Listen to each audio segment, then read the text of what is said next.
તો America, Israel અને Iran વચ્ચેના યુદ્ધનો આજે સતત 9મો દિવસ છે અને છતાં પણ બંને તરફથી કોઈ વાતચીતની પહેલ કરવામાં નથી આવતી। દિવસે ને દિવસે આ યુદ્ધ છે વધુ ઉગ્ર બનતું જઈ રહ્યું છે અને ન માત્ર આ દેશો પરંતુ આ યુદ્ધની આગ અન્ય દેશો પર પણ પડી રહી છે। અત્યાર સુધીમાં 14 જેટલા દેશ છે આ યુદ્ધની આગની લપેટમાં આવી રહ્યા છે અને આ સાથે હજુ પણ આગામી દિવસોમાં જો આ જ પ્રકારે યુદ્ધની સ્થિતિ રહી તો અન્ય કેટલાક દેશને પણ નુકસાન ભોગવવાનો વારો આવી શકે છે।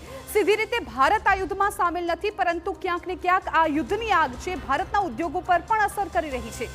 ત્યારે આ યુદ્ધ હવે આગામી દિવસોમાં કઈ પ્રકારની આગળ આટલું યથાવત રહે છે કે કેમ તે પણ જોવાનું રહેશે। પરંતુ અત્યારે જે પ્રકારનો માહોલ છે ના ઇઝરાયલ છે એ ઝૂકવા તૈયાર છે ના ઈરાન છે એ ઝૂકવા તૈયાર છે। ત્યારે ઈરાન અમેરિકાએ મોટી ચેતવણી આપી છે। સૌથી મહત્વપૂર્ણ બાબત એ સામે આવી રહી છે ઈરાને અત્યાર સુધીમાં અનેક હુમલાઓ અમેરિકા પર કર્યા છે ત્યારે સૌથી વિનાશક હુમલો થશે તેવું અમેરિકાએ કહ્યું છે।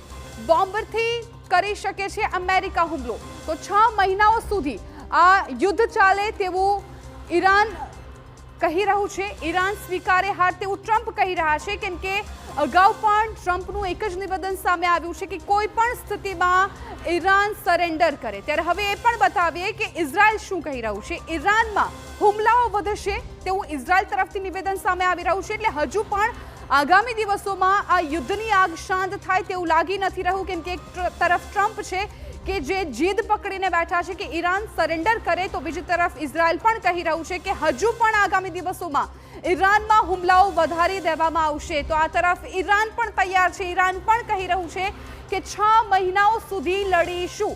એટલે આ તમામ પરિસ્થિતિ જોતે અત્યારે લાગી રહ્યું છે કે આગામી દિવસોમાં આ યુદ્ધ છે એ શાંત નહીં પડે।